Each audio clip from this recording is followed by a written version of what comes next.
Hey, hope you're doing well. Andy here from Drive Steady, and today I'm reviewing this, a Porsche 718 Spyder, the convertible equivalent to one of my favorite cars, the Cayman GT4.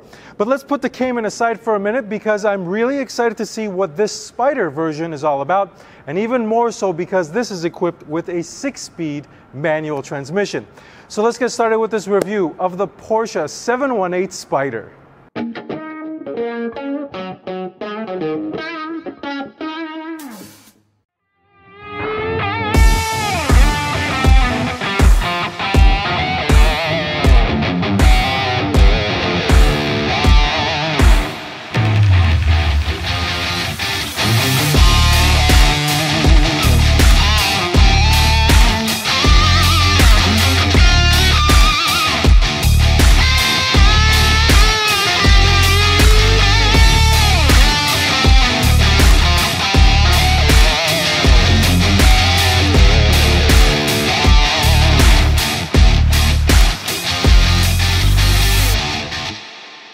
Alright, so let's get started with the review by first thanking Porsche of downtown LA for giving me access to this absolutely stunning Spyder today. If you happen to be interested in this car or any other new or pre-owned Porsche product, make sure you give them a call. I've left all their information in the description below.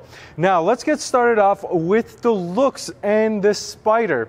So, in my opinion, I think this thing looks better with the top down versus up. But in general, I think that same concept applies to most convertible cars. But that aside, remember earlier on I said the Cayman GT4 is one of my favorite cars? I think this Spyder looks better than the GT4. And even though they share a lot of the same bodywork, there's just something about the Spyder and the illusion that the top gives to the body. It really looks like nothing else. From the front, it's just aggressive enough and still understated when compared to other sports cars. And from the back, it looks even cooler when looking at it straight up, seeing the double humps of the Spyder top. So the proportions are right, the lines are right. To put it simply, the Spyder is absolutely gorgeous. Alright, so now let's talk about this convertible top, and one controversial item about it is that it's pretty much manually operated, and given how expensive this car is, that really kind of rubbed people the wrong way. But nonetheless, Porsche did that to save weight and to call back some of the Spyder heritage from a while ago, but I counted 6 steps to open the top and 7 steps to close it back up, and the entire operation takes about 30 seconds to a minute depending on how fast you're going. But after watching one YouTube video, I was able to do it correctly the first time. So it's a rather simple thing, and let me show you how it works. So first things first, the car needs to be getting some power, so turn the ignition to either accessory power or have the car on. Then you pull on this little lever underneath the shifter. This will release the latch for the top. Then there are these little hinge jointed flaps you need to undo and insert into their slots. This was probably the most confusing thing about the whole process because you wonder what's the right way to make this thing go into its slot, but it seems like there's really only one right way. Then you pull open the hatch. After that, you manually put the top down, then you flip these little things closed, and then you close the hatch. And that's how you put the top down. So putting the top back up, there's an additional step to latch it down once you've manually put it back on. And first things first, you have to pull on that latch again to release this back hatch. Then you lift the hatch open, followed by these little flaps, flipping them back up. Put the top back on. Close the latch, put these straps back on, and then the last step, pull the lever again to fully latch the convertible top to the car. And that's how you close the top. I personally don't think that the fact that this is a manually operated top is a big deal. I think owners 10, 15, 20 years down the road are really going to appreciate the fact that this is manual versus automated because number one, it's probably easier maintenance, and number two, it's really going to give you a callback, a real nostalgic feeling when you're operating this top and experiencing it later on down the road. One thing that does bother me about it though, when the top is down, this little area where these latches strap into, they're completely empty, and there's like these little holes when the top is down. I wish there was something to plug these little holes. Maybe there is, but this car doesn't have it. But that's pretty much it for the top.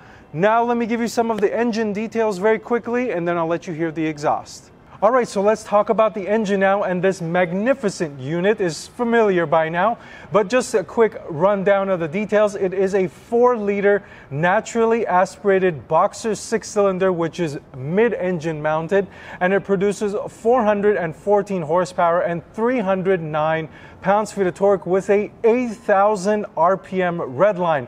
As far as transmissions goes, you have 2 options: a 6-speed manual like this example is equipped with, or the 7-speed PDK, and it's putting power down through the rear wheels only.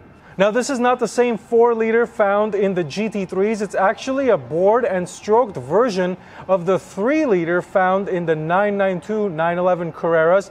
As far as its weight goes, feathery light, 3,205 pounds to give it that lightweight sports car feel. As far as 0 to 60 time, 4.2 seconds with a top speed of 187 miles per hour with the manual transmission. Now, if you opt for the PDK, it is a couple ticks slower to 60 at 3.7 seconds. But as promised, this thing does have a sports exhaust. So let me take you around back and take a listen to what this naturally aspirated goodness sounds like.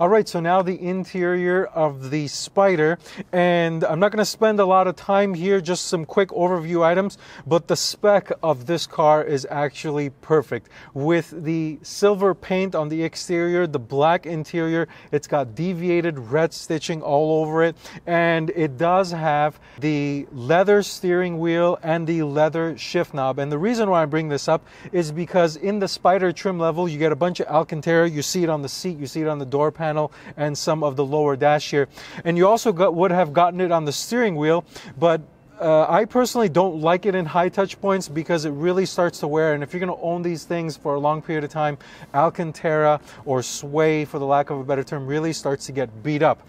So as far as the quality goes, this is a 2020 model. It has just a tick under 6,000 miles, and it's absolutely immaculate in here. I know this has a lot to do with how the owner took care of it, but the overall quality, the fit, the materials in here look really, really nice. Now the design, it is starting to get a little old. Naturally, this is an older generation car, and you start seeing it when you talk about the technology. So let's switch on over to the technology.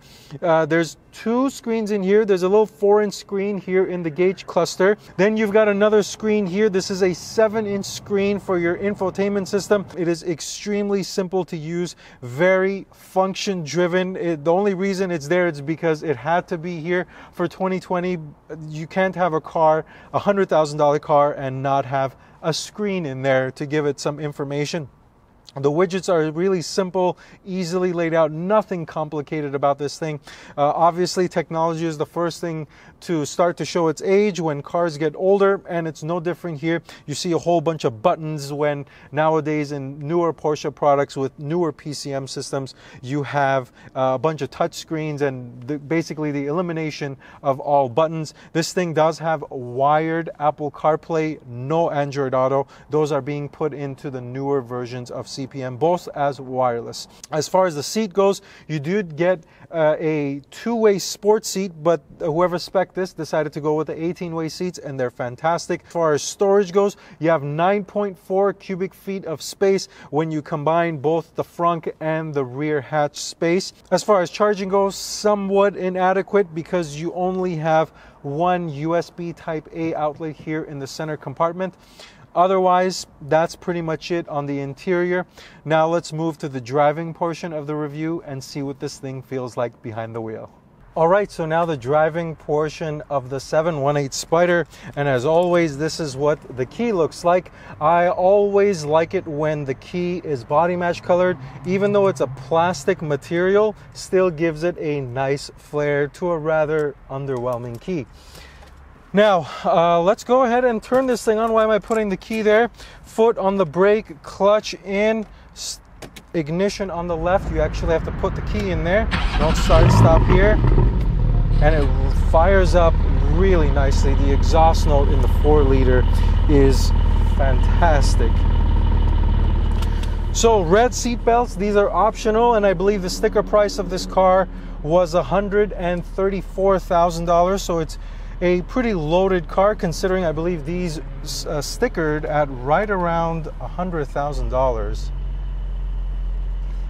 So as I'm setting off, the overall seating position and the visibility is fantastic. It gives you that 911 feel, and it kind of shrinks all around you. Not that this is a big car, but it definitely gives you that sports car feel. Now the clutch is fantastic as well. Very easy engagement. I jumped in here and I knew exactly what was going on. Very linear grab point. You don't even have to use the gas to get going. It works nicely whether you're going slow or whether you're going fast. Speaking of fast, let's go ahead and enable some modes. Auto blip on, suspension in sport, and let's open the exhaust. There it opens up and it gets a little deeper. And let's see what this Spyder is all about.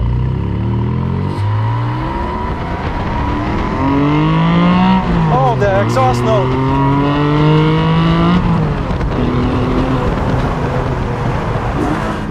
Oh, wow. Woo, my goodness. Wow, this thing is so fun. That exhaust note is remarkable. Listen to that downshift. Let's get it some more on second. Oh, wind it out, wind it out. Oh, then it wakes up. Wow. I really hope you guys can get a glimpse of this exhaust note. Wow, wow, wow, wow. This thing sounds remarkable. Let's get some more exhaust here.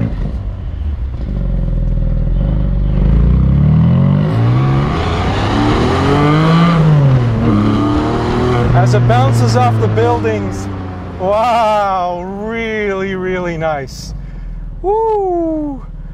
I miss driving a high-revving manual transmission car, and especially the fact that it's a Porsche. Just the overall Porsche experience is wonderful. So, about the speed sensation, this is not the fastest car, but I'm going to get another straight here. So let's get some more exhaust note. Ah, yes. Wow, the brakes. Oh, brakes are really good as well. Stops on a dime. Seeing the needle climb to 8,000 is just a different feeling. All right. One last time, and let me give you a description of what it's like. This is pure driving bliss. Oh, it's wonderful.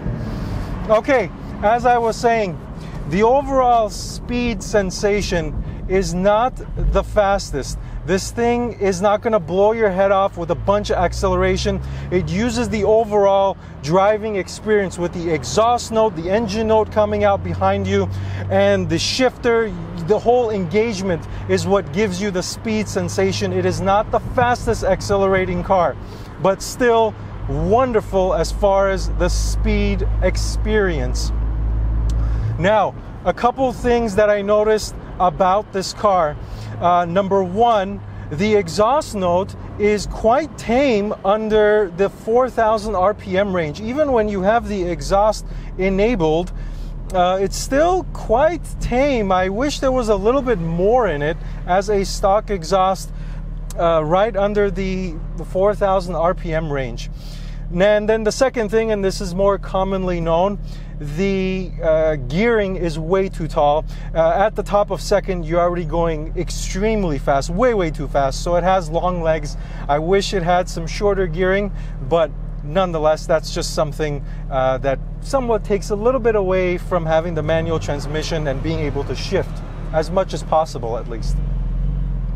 Otherwise, this is super fun to drive and very engaging. This is the way the exhaust note wakes up at the top is just amazing.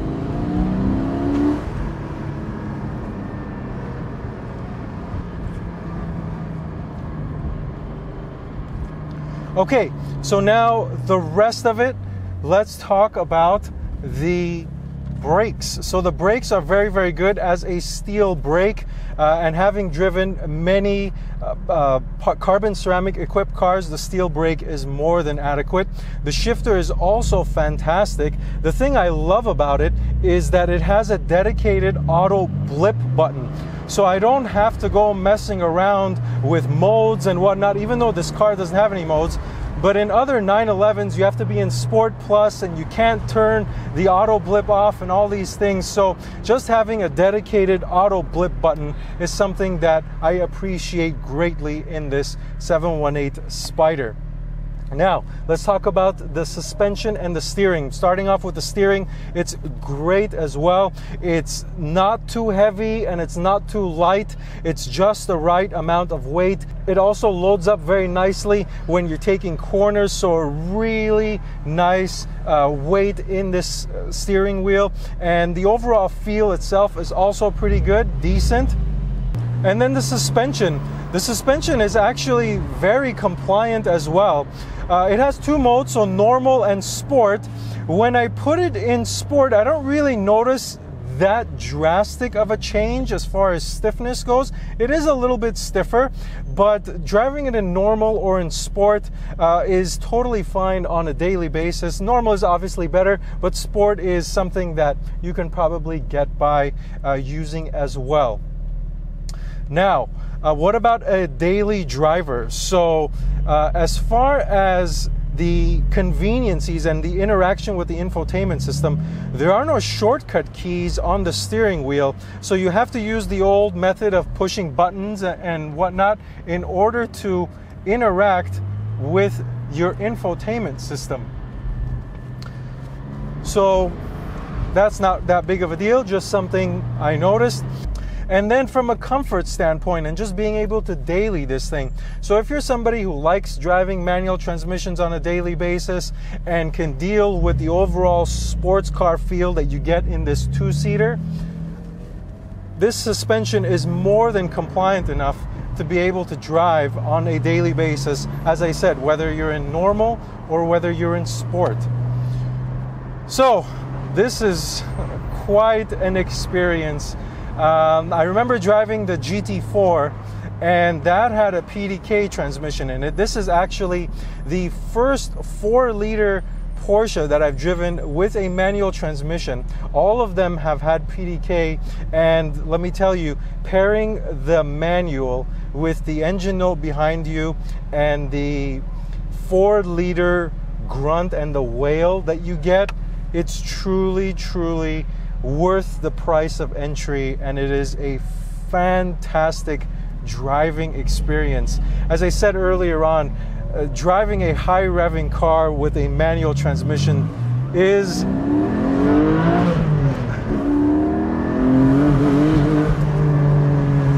one of the most magical experiences, and one of the things I look forward to the most as a car enthusiast. Anytime I get to drive one of these things, a high revving 6-speed manual car or 7-speed manual, puts a smile on my face. So as you can tell, I really like this car, but if you have any other questions I may not have covered, please make sure you leave me a comment down below or just send me a message on Instagram at DriveSteady. Otherwise, thank you for watching this video. Until next time, drive steady.